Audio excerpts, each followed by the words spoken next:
All right. Yeah. Okay, we are live. All right. Hey guys, welcome back to my channel. I'm Chris Fagan, host of The Rundown. As you know, you can always catch The Rundown show on Thursdays where we talk about entertainment news and reviews. But today we are going to talk about everything Scream 6. This is a full spoiler discussion. So me and my new friends, we're going to talk about Scream. I just introduced myself. Let's go around the table. Let's start above me. Jose, let's introduce you, and then we go to the next over, and then we'll go counterclockwise, if you will. Let's do that. All right. Hey, what's going on, everybody? My name is Alex Madden. Even though it says AG Madsen on my username, on my end. I'm from Boston, so I'm an hour behind these guys. I love talking movies on my channel. I'm part of a podcast as well called Cinemania World Podcast. Check it out when you get a chance. Check out my channel as well. Just my name, Alex Madden. And you can find a lot of great goodies there. I just put my review up of The Last of Us, Season 1. So. Awesome. All right, who's next? All right, well, my name is, well, you really don't care what my name is. It's JFS, the reviewer. I pretty much do reviews for movies, for also for live reactions as well. And I am very glad that I get to be here once again with you guys. And looking forward to talking about this movie, man. Awesome. And Ricky. Yo, I'm Ricky Buzz. I do reviews for movies, TV, as well as also talking a little bit about video games from time to time. Awesome. You have to forgive me, Ricky, because I know you get this a lot, but I'm fighting the urge not to go, Ricky, so. So, you have to forgive me for that. But yeah, like I said, we're talking, this isn't about Boys of the Dead, this is about Scream 6. Overall, let me just go around the table again. What did you guys think about this movie and compare it to the others in the franchise? Where did you guys rank it? Who wants to go first on that? I'll go first, I guess. All right. Yeah, I mean, I did like it. I don't know if I'm gonna be like in the minority here. I put it 5 out of 6. Mm-hmm. It's right above Scream 3 for me. So it's Scream 3. I'm very mixed on. This one, look, I mean, we'll talk about it more when we get into it. I liked a lot of it, but there were certain things about it that didn't sit well with me. Mm-hmm. And it was mostly like some expository dialogue and just having this feeling thing of the second one, even though that's essentially the point. But yeah, get into that. And I think that that's kind of where I'm struggling with Scream 6. Like, I still think it's a lot of fun. I think Ghostface is very savage in this movie. The relationship between him and Tara is really great in this movie compared to Scream 5. I think that sisterly bond and that sisterly core that both 5 and especially this one have, and I think this one takes it even a step further, is what's holding this movie together a lot. And I love our core 4. But there were just too many things that bothered me that felt like fan service, for the sake of fan service's sake, and wasn't my taste. Right. But overall, more positive than I am like mixed or negative. So, what about you, Ricky? What you think about it? Where did you rank this in the franchise? It's sitting at like number 4 for me, 4 out of the 6. What do you have above it? Oh, first is the first Scream. Okay. Second one is number 4. Okay. And the third one's number 2. Okay. And then what, 5? And then 6 and 5. Yeah. Okay. What was the overall problems with it that you had, or what were the things that stood out to you? I mean, we'll get more into it, but it's just more or less that ending. I did not like that ending. Oh yeah, I had problems with that too. But before we get into that, what about you, JF? What did you rank this? Same thing. I would rank it a number 4 as well. I did enjoy it. Like, I was kind of nervous going into this because this film came out a year after the last one, so I was kind of nervous going into this. But the way they had set it up, I was like, okay, I you guys are actually doing a good job with this because not only did they keep me hooked on everything that was going on, I was pretty much curious to see how it's all gonna go. But yeah, the ending, I kind of felt like, okay, that's not how I was expecting it to go. Yeah. But okay. I mean, it was still a fun movie. Yeah.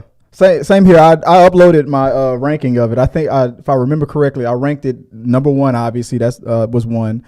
I ranked part 5 as my second place. Then I ranked then Scream 6, and for me it was 4. It was 4, 2, and 3, but that's because of my nitpicking on the other movies and stuff. Like I'm still not over the fact that they killed Randy and all that stuff. I'm still living, even though that was a shock and everything. I'm still kind of hurt, so I'll always get mad at Scream 2 about that. So that's just me nitpicking.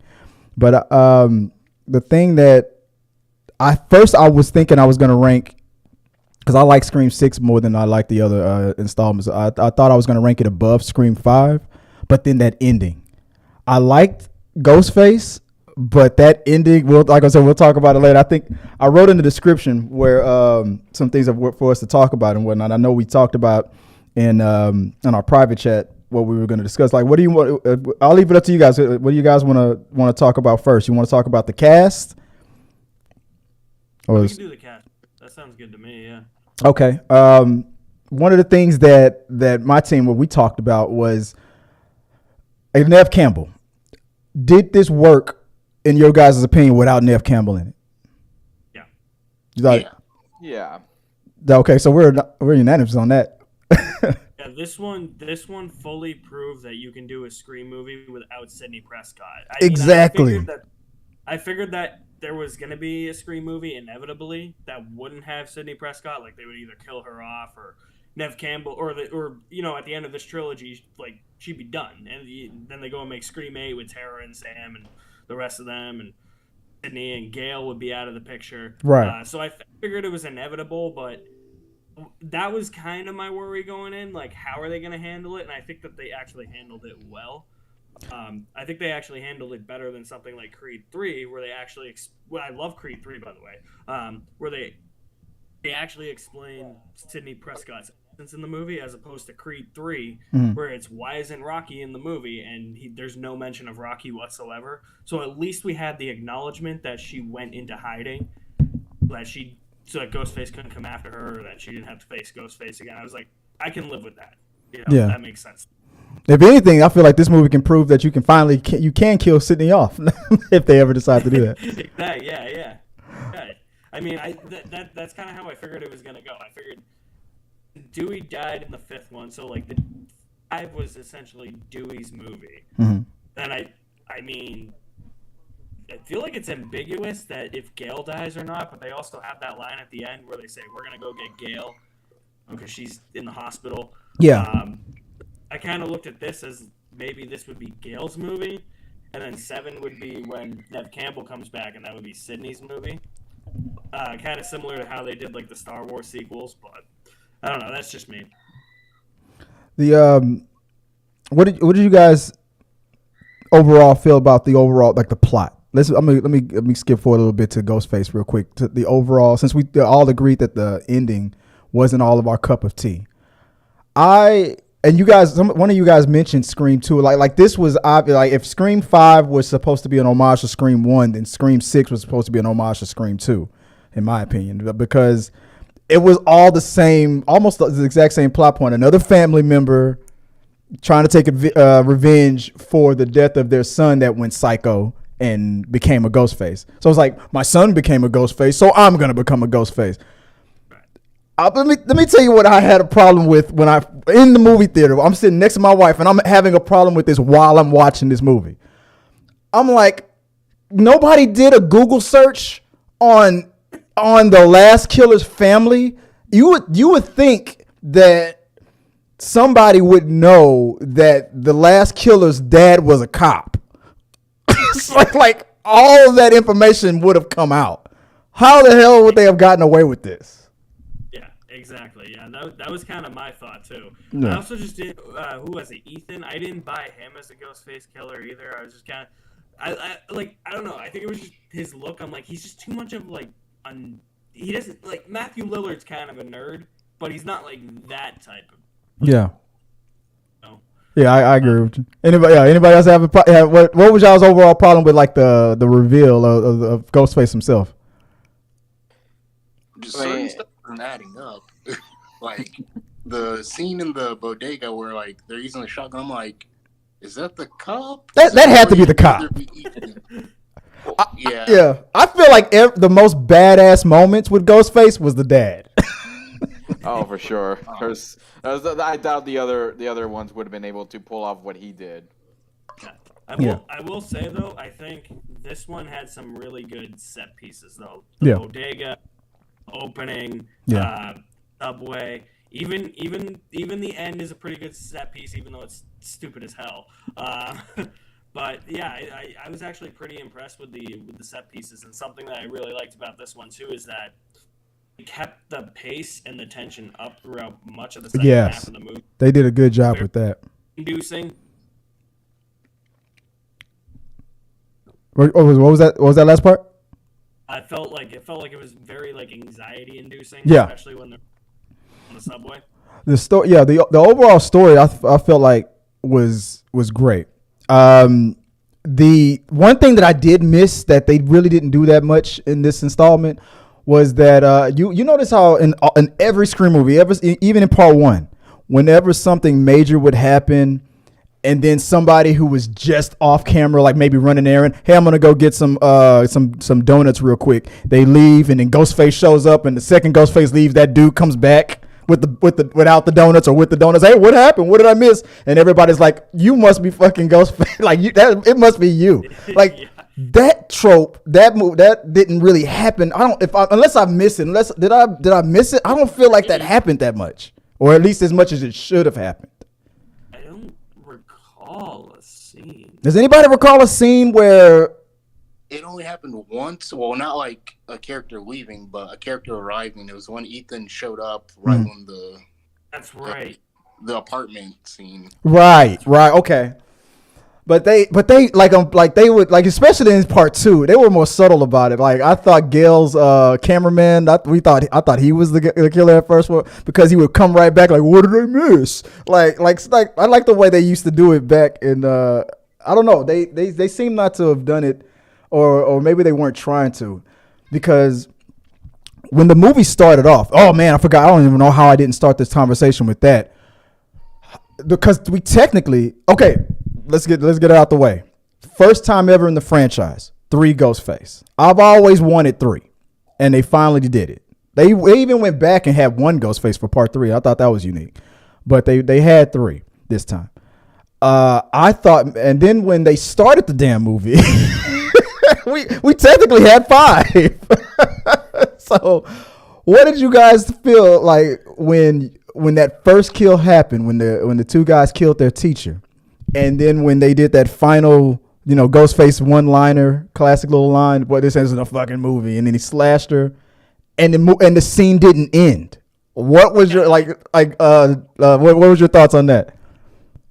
I thought it was gonna end there. I thought the title card was coming up, and then all of a sudden I'm like, oh, we're going. Yeah, we're still holding on to it. Like, what's gonna? Did you think that mask was gonna come off?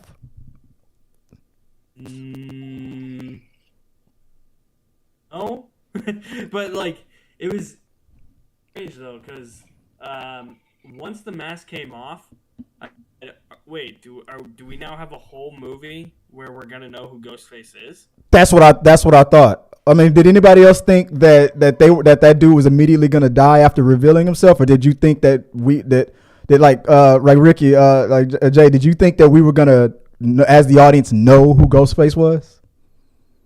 Not really, but I actually did like how they actually kind of surprised me there, because I was like, oh, okay, this is a very interesting way to kick things off. Yeah. With what they did here, but then we see what happens next, and I'm like, oh, okay, I'm liking this. This is kind of different, because it's a lot different than the other openings we've seen before. Yeah. Instead, because we always get that initial kill that starts it all off, and we technically still they stayed in the vein of the movie, of the Scream rules, and then they broke it immediately afterwards. It's like that teacher wasn't the Drew Barrymore. Those fake Ghostface were the Drew Barrymore. I was like, wow, that threw me off. I thought that was interesting. I thought that Ghostface was at least going to survive at least throughout the first act. I thought he was going to like make it, and then we were going to think that we were just going to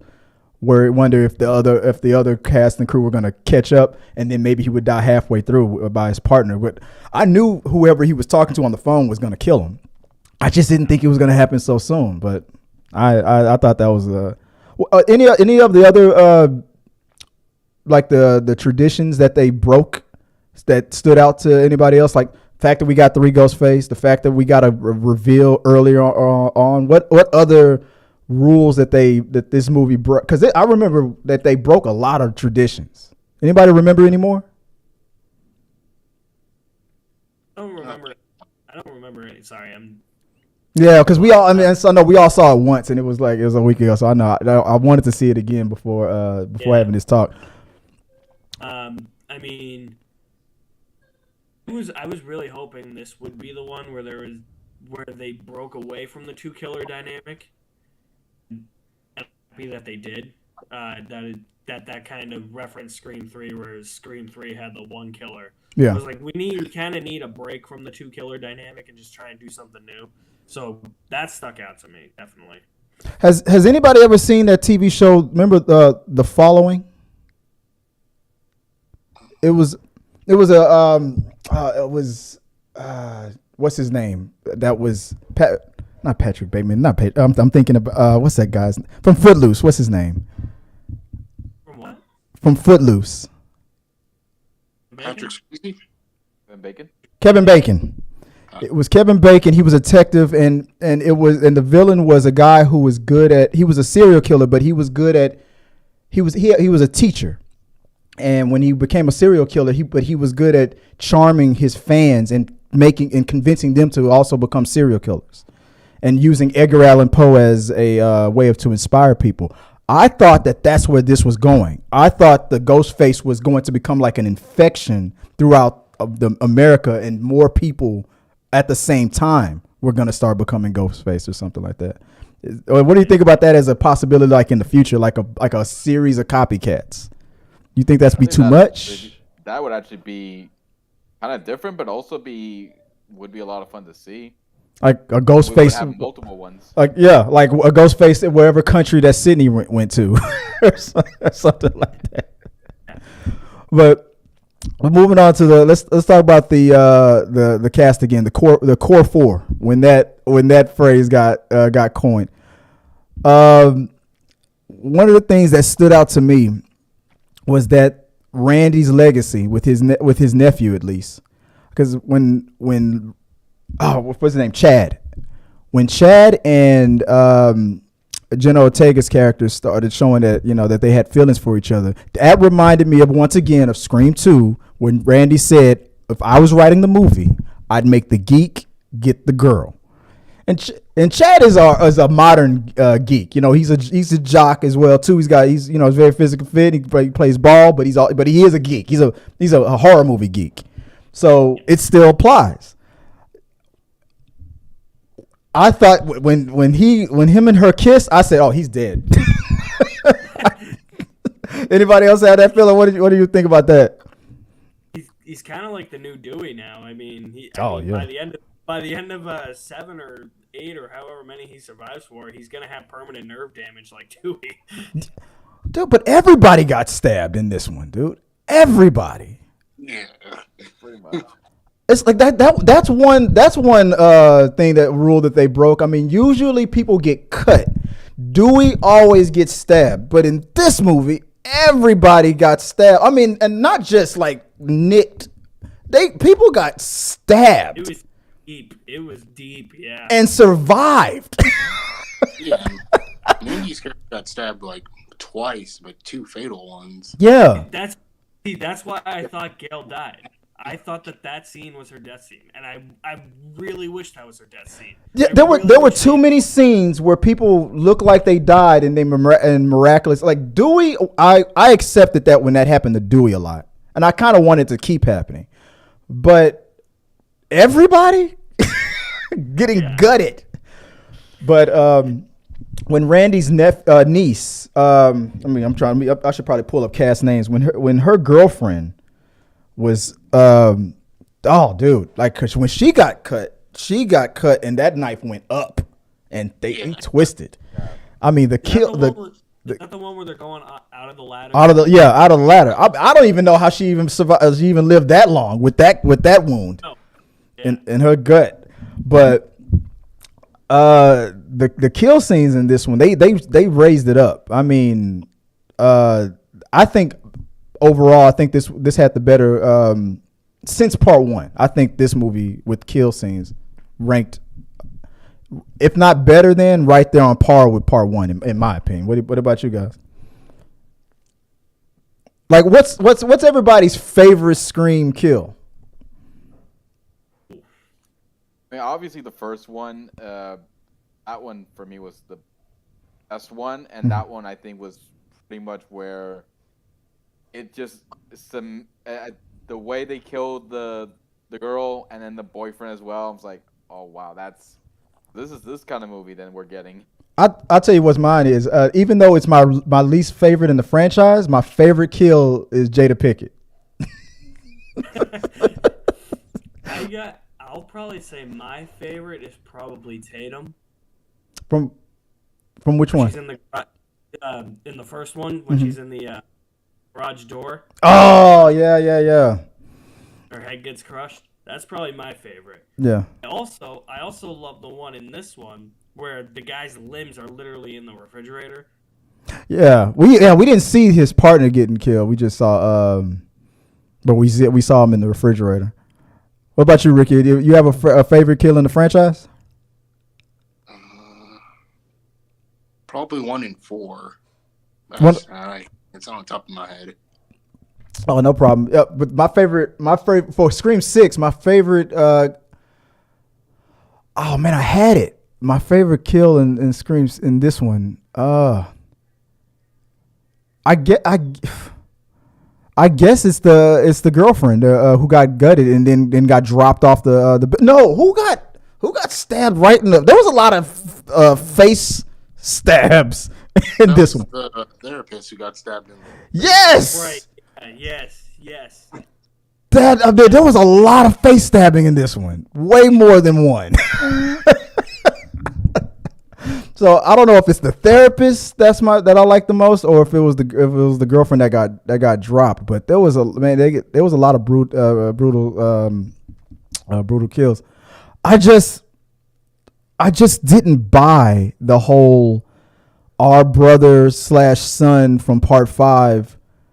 And with Google and I'm sorry, man. If I was, especially seeing what the legacy characters went through for all those years and knowing how copycats can come about and stuff like that, there is no way in the world that I wouldn't know or even at least have people, lawyers or whatever, law enforcement looking into the families of anybody that's ever put on that mask. Because we've seen too many times that family members become co-conspirators and become killers themselves.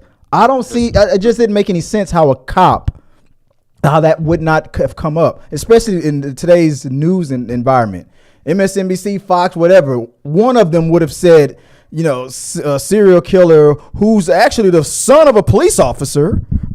That would have been all over the news because social media would have looked to shame him for having a son being a psycho.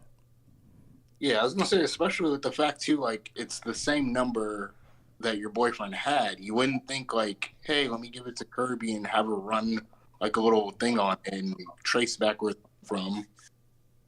I thought that was dumb that she kept the phone number. I could live with. Well, she's a daughter of a serial killer. She's not. True. Yeah. I guess I can live with the fact that they're related, do Richie, but again, I think that just comes too much into play with like. I get like what the movie's trying to do. Gail didn't figure that out. Yeah, like it's trying to be a satire of like the legacy of horror franchises and franchises in general when they get like this deep into their series. That they're probably gonna retread familiar ground, but that just went over my head. And the first thing I thought of was this is a ripoff of Scream 2. Like to do a Scream 2 again because Scream 2 you had Nancy Loomis who was related to Billy from the first one, and in this one you have Richie Kirsch's other brother and sister doing the killings, and they're related to Richie from the last one. So let's run down. I was thinking about this the other day. Let's run it down real fast. This is really all because of Sydney's mom, if I remember correctly, right? Sydney's mom went to Hollywood. She tried, and then she got she got put in that casting couch situation, and then she didn't want to. Then she quit the Hollywood life and came back to Woodsboro. Was having affairs. Ruining lives, and then what for Scream 3? What did they say that the son that she rejected or something like that was the one who masterminded this whole thing with Billy Loomis, and if I remember correctly, that's what happened. And then so we had Billy and Alex is I'm sure he'll be back. So we had Billy and then Billy's mother. And Billy's mother took out her partner because, like, what did she say? What kind of? Because the motivation there was let's go to the trial because it's all about the trial. And she was like, that was never the plan. And then part 3, the real mastermind shows up. Part 4, we go back to family member, jealous niece. Once is tired of not being in the spotlight because of Sydney. And then. Part 5. That's why I rank part 5 so high, and that's why I rank it above part 6, because at least it was about kind of what's going on today with fandom, and it just they became Ghostface just out of they were trying to save the integrity of the movie Stab or something like that, if I remember correctly. Yeah, and that made sense. Like toxic fans and stuff. That really made sense, especially in the time. But then we get to 6, and it's once again, my son was a Ghostface, and I love my son, so I'm gonna. It would have made more sense that if what's her name from part 4, the FBI agent was Ghostface. That would have made more sense. When that back and forth between them two, the cop and her. I knew it was between them two right when he looked to investigate her. I'm really happy it wasn't Kirby though. You were happy? If there was any legacy character that would ever to turn first, you wouldn't. Who would you want it to be? No, before I ask that question, answer why were you glad it wasn't Kirby? I feel like I feel like it would make sense, but at the same time, where she survived the Ghostface attack in the 4th one, like she doesn't seem like she would become like that crazy to carry out an attack again. I always thought that she was in on it on part 4. I don't know why. That always felt to me like that stab, like she was really in on it. Yeah, I like that 4 addresses kind of like the nerdy part of her, and maybe that would come into play with her motive. But I'm really happy that because I feel like if you bring Hayden Panettiere back as Kirby, you can't make her Ghostface, and they tried to trick you to make you think she is Ghostface, but I think out of all of them, she could probably be the one that I think that's the one that makes the most sense. But I'm just happy they didn't go down that route. Right. I just think if you want to keep Kirby around, and because Kirby's a fan favorite too, so I think if you make her Ghostface, you're gonna piss off a lot of people, anyways. But I also read that originally either the Ghostface was not going to be revealed and was going to continue on to the next movie. Yeah, there were a bunch of leaks that came out that weren't true. Let's hear from you guys. Who out of all the legacy characters that are still alive? I mean, if the next one, or I don't know if a future installment happens, would you guys want to see a legacy character become a Ghostface? And who will become, which legacy character will snap first in your opinion? I could see Sydney. Just That's my vote. It's got to be Honestly, Sydney. after everything that's happened, I would not be surprised if that's the route they go and she finally does snap. If they're gonna remove her from the franchise, give her one more, pay her what she deserves. If you want to be butthurt about, let's just give the fans what they want, then let's give Neve Campbell what you want, but we'll make her the killer this time. That way we won't. If you want to be bitter about it, Hollywood, okay, then make her Ghostface one time.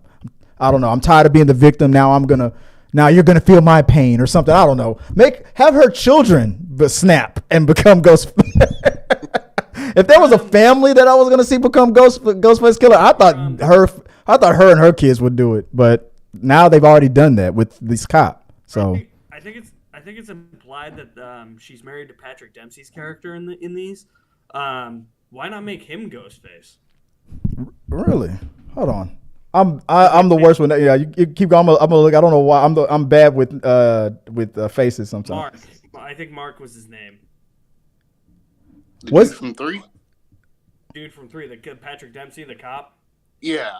Patrick Dempsey, the actor from Grey's Anatomy. Was he he was in part 3? Yeah. In 3, he was the cop. I don't remember. See, part 3 was the worst one for me. I'm gonna have to watch it again. No, okay. If she's married to a cop, then I don't know. I wouldn't see it. Yeah. But I don't know.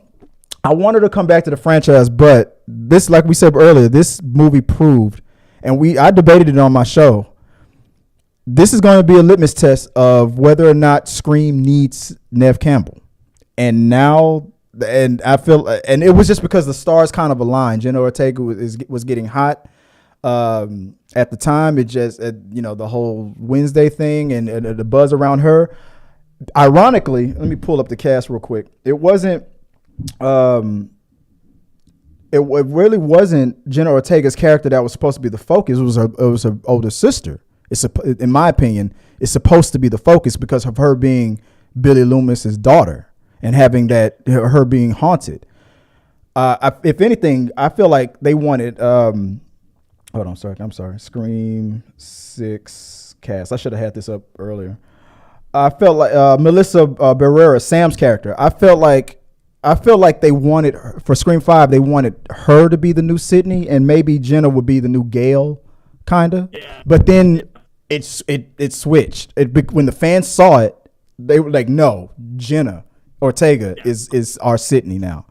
But I think that Scream 6 did a good job of shifting it back because I felt like I liked the Sam character a lot more this time. I felt like it balanced a lot more this time. Am I alone in that? No, I think you're right. I mean, with 5 too, like I was about to say. I mean, I preferred Jenna Ortega in that movie anyways. I mean, I always thought it was kind of weird that Billy Loomis had a daughter. Yeah. I never heard. Everybody, it's just like Star Wars. Everybody's got to be related to somebody. What about you, Ricky? What do you think? Do you think this is now becoming still Jenna's is the leader of this franchise, or do you think, or how do you, after seeing Scream 6, do you think it's more of an even balance? They fleshed out the Sam character more because I thought she was a bit dull in 5. Yes. Like, not much to her. But yeah, this one, it seems to be more like a balance between Jenna and the core 4. I think that core 4 thing helped a lot. Yeah. I think saying, because I honestly thought that Randy's nephews and niece was kind of lame as well. I honestly thought they were the killers, but trying to get revenge for Randy. but with all that lame geeky kind of like forcing that joke, like when he would say, "Come on, core 4," and then they would make fun of it. I every time they did it, I was like, I like the way they're evening out me, because I like Chad more. I liked his sister more. I liked Sam more. They focused a lot they did a better job with Sam this time around. I don't know. What about you, Jay? What do you think? Absolutely. I'm very happy with how they did with her character a lot more than the last one. Yeah. I thought, okay, you're actually doing well with this. I like where this is going. And also, I wanted to bring something up that I kind of had going through my head while I was preparing. Yeah, no, anytime, because I know our thoughts can scatter, but so just go for it anytime. Is it just me, or is the Scream franchise? I know you have feelings about the third movie, but despite that, though, I can't really think of any Scream movie that they've had has been terrible. I think this might be the only franchise, at least in horror, that hasn't had that bad of a movie compared to like other horror movies with a lot of with a franchise of their own. I think Scream is starting to become the new, and there's another franchise that's doing this as well, but I always compare it to what the Fast and Furious did. How the first three movies, it started off in this certain tone. And then when after part 4, and then in 5, when they included The Rock, they decided to go into a whole different direction where they're just like superheroes and stuff and whatnot. It's totally different today from what it started. It was just racing and this one criminal organization that's stealing from trucks, and let's focus on that. Now it's like Vin Diesel's pretty much like Eric Toretto's pretty much like Superman. It's like the Justice League in cars now, and yeah. but it worked. And I feel like they're doing like a new like a ship like for me, I think Scream 4 was like Fast and Furious Part 4. How you could see a new direction where it's kind of going and whatnot. I don't know why. We see a Fast and Furious Scream kind of movie. Oh man, don't put that out there. If they ever merge, because remember hearing about how they were gonna mix up Men in Black and 21 Jump Street at one time. It would have been awesome, but oh man, but then they're just gonna open the floodgates for every movie should Scream and Scream Fast, Scream Furious. I don't know, man.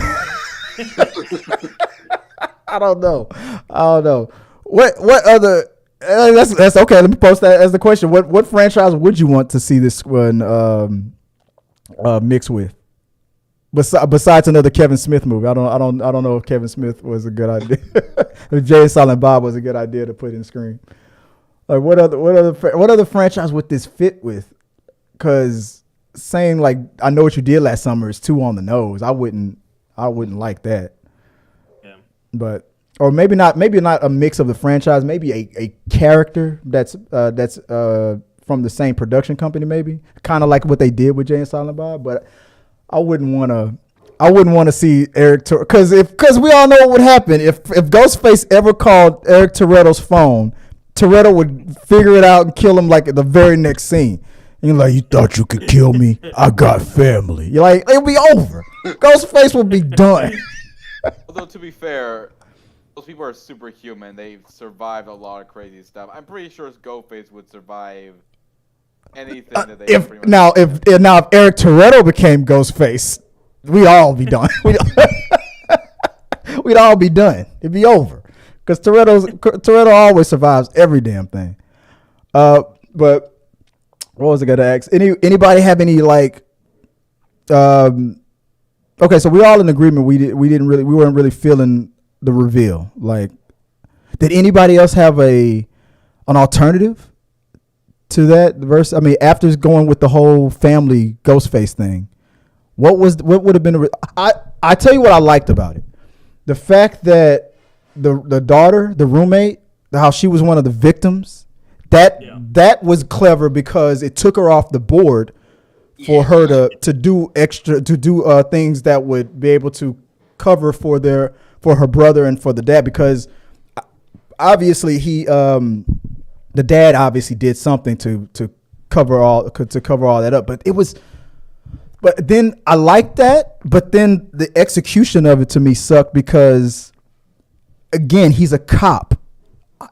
I know cops get away with a lot of bad things when they want to, when a bad cop wants to, but come on. Really? No other cop is going to recognize that that's your daughter and that's your son walking around with these kids. Did he steal all the Ghostface suits? That's what I want to know. That's why I felt. Oh, go ahead.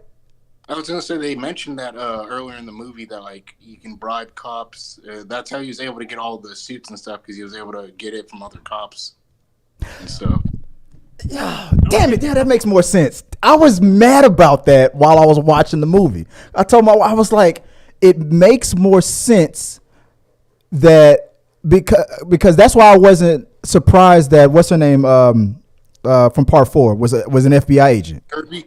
But I wasn't. That's why I wasn't surprised that they went the FBI route, because after Part 2, especially after Part 3, I would think that every time a serious Ghostface situation would pop up, the FBI would be involved at that point, because now this is now gone from Westboro to California, back to Westboro, now to New York. I thought that that's why she was Ghostface, because who else could have collected all of that evidence other than the FBI? And when the cop was like, she went rogue, I was like, oh, that's how. But now you said that does make more sense, because he's a cop. If all that Ghostface evidence was still in Westboro police lockup, which it probably was, Dewey probably collect. But wouldn't after a while, wouldn't that Ghostface stuff, wouldn't that become more federal? Yeah, wouldn't they know? Yeah, I guess they could have covered it up where they say evidence gets lost all the time, but with what just recently happened last year or the year before with the killer from Part 5, and the fact that his son is a cop, his father is a cop. Come on. I'm like, to me, it made more sense that it would have been an FBI agent that could have gotten away with covering that up better than a cop. A cop not even from Westboro. So a cop from New York whose son was obviously he did it anonymously, but to be able to get behind, those lines, you would have to do it using your badge. So it will be a cop communicating with another station, from cop to cop, trying to get that evidence or trying to get access to that evidence. Eventually, one of those Westboro cops who got a call, or maybe was getting paid under the table, would have said something or known something if all that stuff was popping off in New York. I'm like, but how many days did the Scream 6 take place? How long did it span? It's like a couple months, I think, to a year, because there's someone. No. I mean when the killing started, like how many days was that they covered? Was it 2-3 days? I would say probably around 2 or 3. So Had to have been. I don't know. Maybe I'm thinking too hard about it, but the whole this cop, especially Gail was able to figure out what the first 2 boys who were trying to be Ghostface, they was able to figure out the hiding place of their, which was another thing that made me think it was her, that she was the mastermind, because Ghostface, and it was probably the dad, he said something that made a lot of sense. If any legacy character was going to snap, it makes more sense that it's Gail, because as much as she's been through this, as much as she has been a hero, the fact that she lost Dewey, and the fact that, Dewey and her got divorced because she was focused more on her career. She's a career-driven woman. So I thought that made a lot of sense. Like, why not Gail? But I don't know. Maybe is there a chance? Do you think there's a chance that message that since your last book failed, Gail, and now that you've gone through this again, you think there's a chance if she survived? Will she? Is it? What are the odds of her being the killer next time? Anybody want to give a? I'm 50-50 on it. I kind of see it more with Sydney, especially with what you just said, where she knew Dewey a lot longer, and she was close to his family. So seeing him being gone, and then everything that's happened, I think she would snap much faster than Gail. I honestly just Sydney has way more of a reason to snap. But Gail is even in 6 when they pulled out another one of the Scream tropes where Gail gets punched because she's being an ass. That bothered me. That bothered you? Yeah. Why you thought it was forced?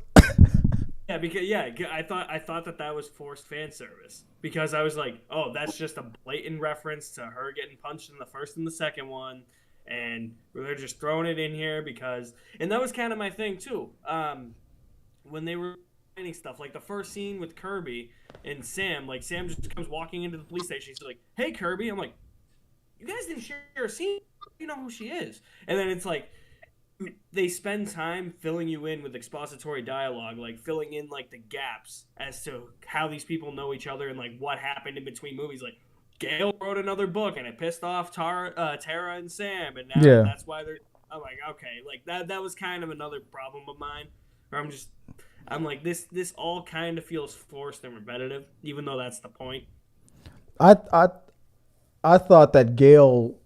The reason why I thought Gail was going to die and would be no question that she was going to die would be because I would think that Gail and Sydney at this, because they were flawless almost in part 5. They're trying to lure us in. I'm not falling for that. Like there's no way in the world. And I guess we can chalk this up to the writers, because I'm sorry, with how flawless Gail has been in part 5, I would not have seen Gail. I didn't buy Gail making that mistake with shooting at the door and then approaching the door, like just assuming I must have hit him, because that's never the case. You didn't see a bullet go into Ghostface's head. You saw yourself shooting through a door. So I wouldn't approach that. Gail wouldn't have approached that door. Stay, keep your back against the wall. Wait. Like, there's no way. I'm like, they were trying to. That's why I assumed that she was going to die, because I'd be like, why all of a sudden is Gail making rookie mistakes? She's not a rookie. She's a legacy character. It made no sense to me. But if anything, I wanted one of the Ghostface to be revealed at that moment. I thought she was going to win that fight, and then that Ghostface gets revealed, and now we have to figure out the connection and who the other two are. I thought that's what they were going to do, but, I thought she was going to put up a better fight. Yeah.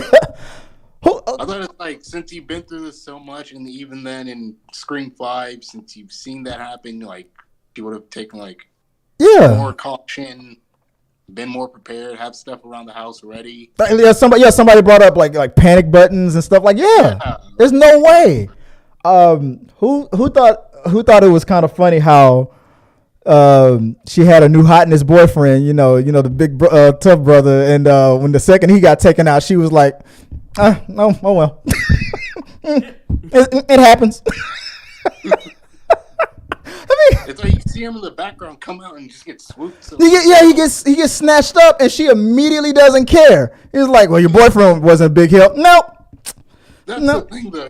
That's the thing he said earlier, like all the physical stuff, it would have to be the dad, but the dad was left at the park when the two sisters took his car to go get Gail. So I'm like, how would it be Ethan or the sister to be able to handle him and throw him, like, physically? I assumed that was the dad, but you said the dad. Well, the dad. Oh, yeah, the dad was at the park, so that was either the son or the daughter. Yeah. Real, like, unless that dude was just all show. I mean, I'm pointing out the holes in the script now.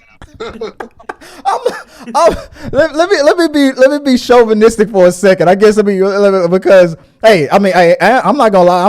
I work out and stuff too. I'm not gonna lie and pretend like I'm not. If I'm above getting snuck up on by Ghostface, maybe they would have took my butt out too. I'm not a fighter, but I just thought it was hilarious that when Ghostface called out the fact that he wasn't much help to defend her.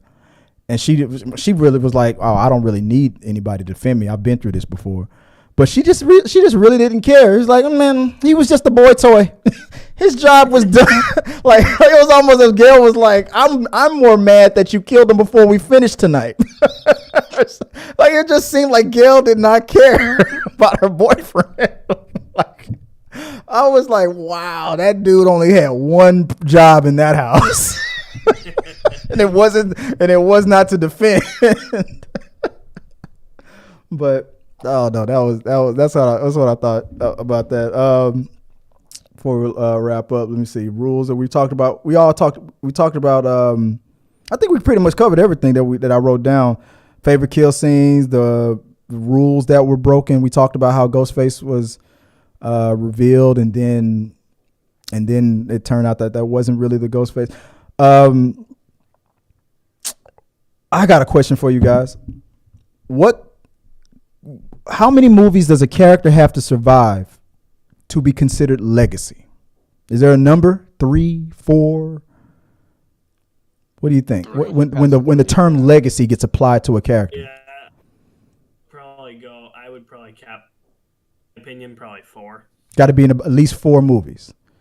So, is there anybody? I was so disappointed when the deputy from part 4, died in part 5. Yeah. I kind of liked her, but at the same time, I saw her as a Ghostface.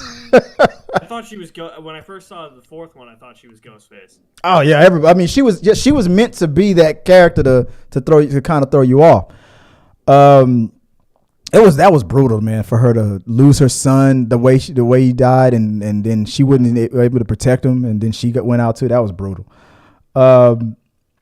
But legacy characters. So the only legacy characters right now is Sydney, Gale. So Kirby has to be in at least 2 more to be considered legacy now. Yeah. My opinion, yeah. Is there anybody else that's still alive from part? Is Sydney's dad still alive? Didn't they say he died? He probably died. We know her mom's dead. Is there anybody else that they could probably pluck from part 1 or part 2 or even part 3? Yeah, there is a list of characters that are that survived from Wonder. I should have pulled up that list because after I'm trying to figure out now where they're going to go with it, because Sam threw the mask down. She seems to be trying to deny her blood, even though I like it when she goes into kill mode. She takes no prisoners. I think she's the most likely to become Ghostface too. Yeah. And that killer instinct inside of her. What if I feel like that needs to either be the last Scream, and by the way, when they finally decide this is the last one, I think that should be the title, The Last Scream. But that's my opinion. I think that should either be it should come down between Sam versus Sydney. I think that should be the final Scream. If Sam snaps and becomes a Ghostface, it should finally to fulfill her father's legacy. Either that or Sydney snaps and to try to take out Billy's legacy. Either that or her motive could be something like, this all happened to me because of you, so now I want to kill you.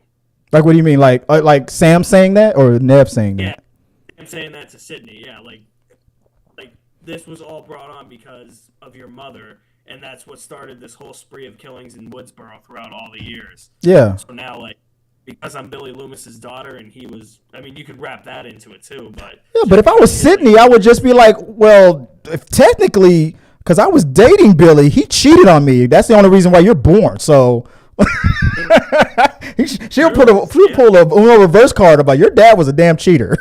That is true. They both have grievances. I don't know. If Nev Campbell comes back, it's got to be like a final fight between her and Sam and Sydney. I don't know why Sam and Sydney needs to I don't know. Maybe they'll be the ones to finally end it all. I don't know. Maybe, but don't do it Halloween end style. Don't do that. Or that was.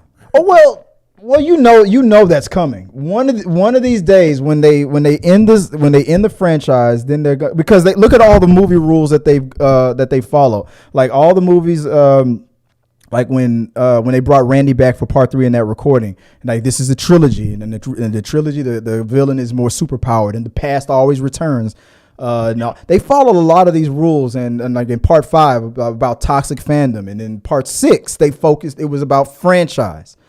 Another thing that happens nowadays in Hollywood is what's the word am I looking for? Retconning.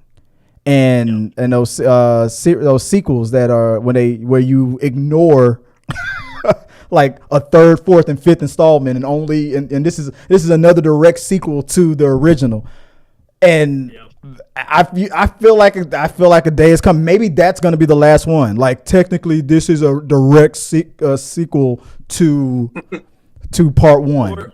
Or if they don't do that, maybe the killer's motivation could be like, I want to make it a sequel, like direct sequel. Yeah. That's what I really was going for. Like obviously because it wouldn't make sense because this isn't one of those types of movies, and it would be too.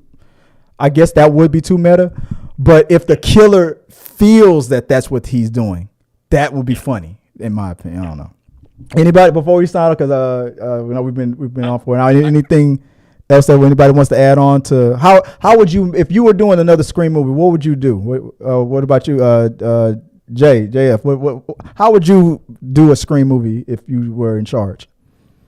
I mean, honestly, I would probably go with that idea with, Sydney eventually snapping.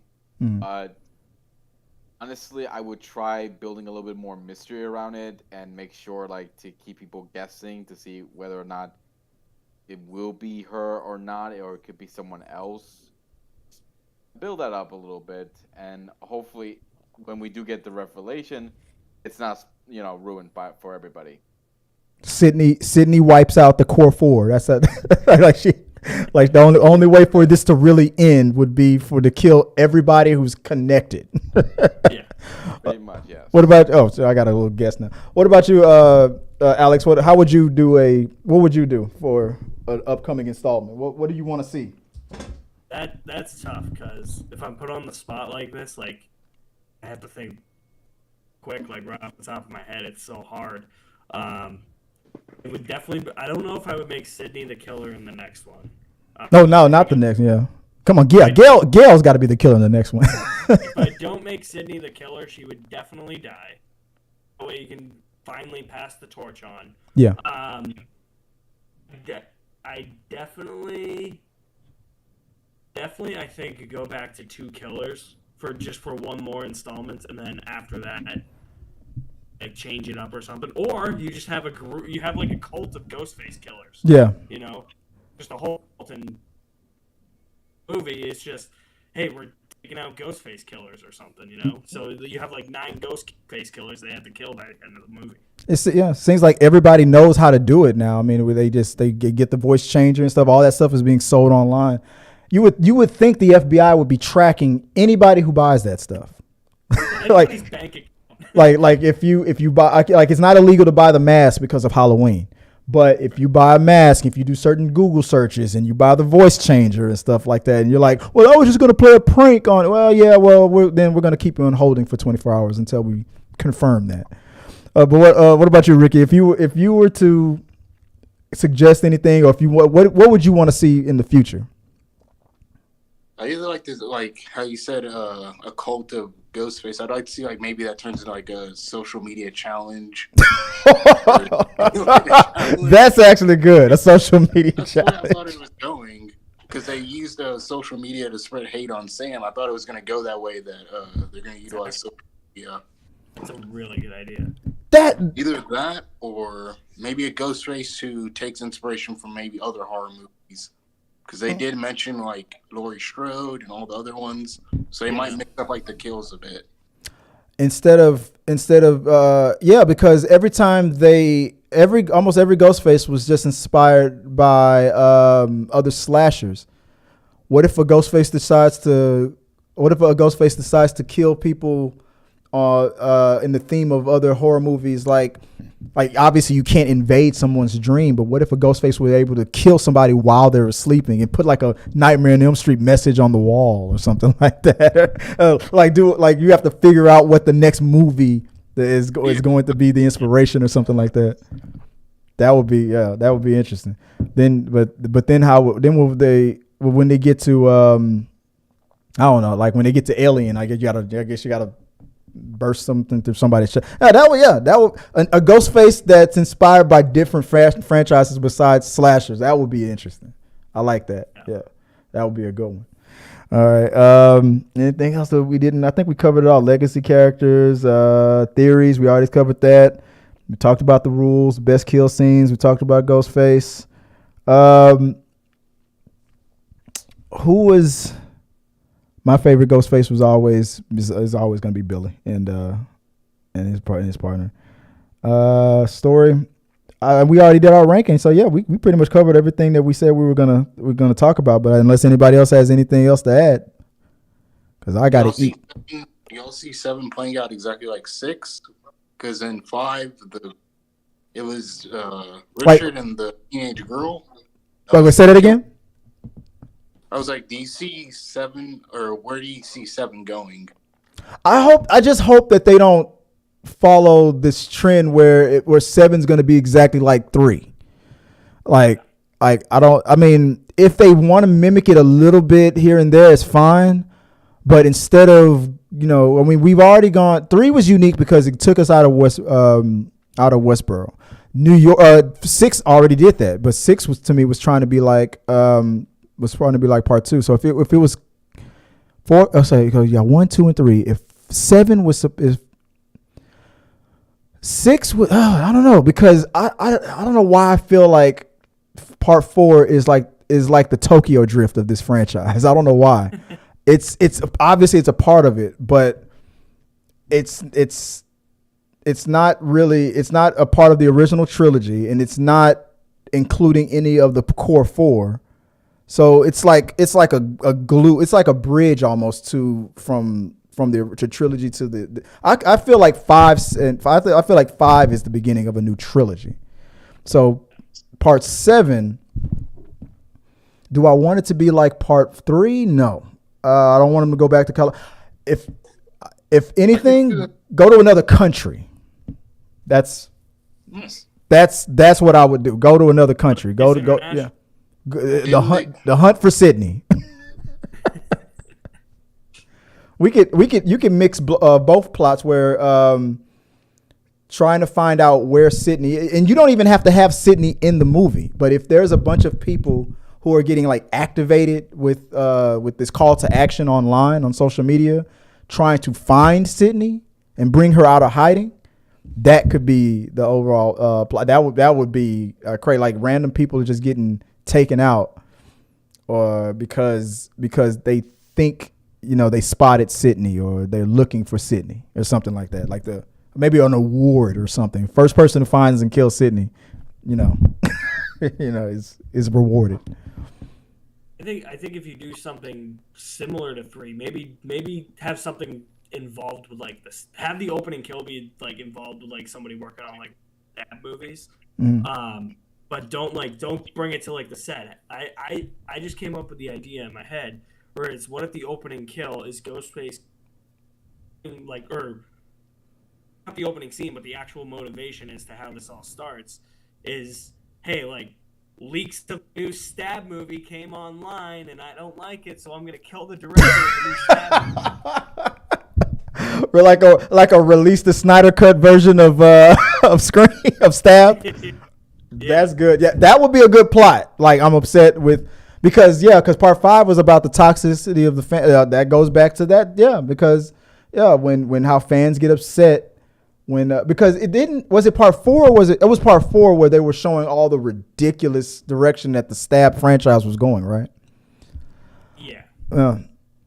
I always wondered if Scream, because I heard a rumor that they were going to do a Stab spinoff, like an official Stab spinoff in real life.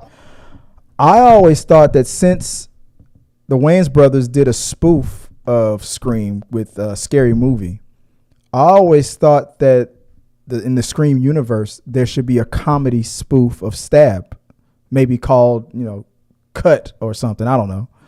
Cut. I think maybe there should be in the franchise, maybe there should be a spoof. I don't know, but nothing to take serious, just because. But final thoughts. Anything else anybody want to throw in before we sign off? No. Yeah. All right. Well, let's go around the table real quick and let's remind people about our channels and where to find us online. Start with you, Ricky. Where can people find you online if people want to reach out to you? Twitter at @buzz_QS. Awesome.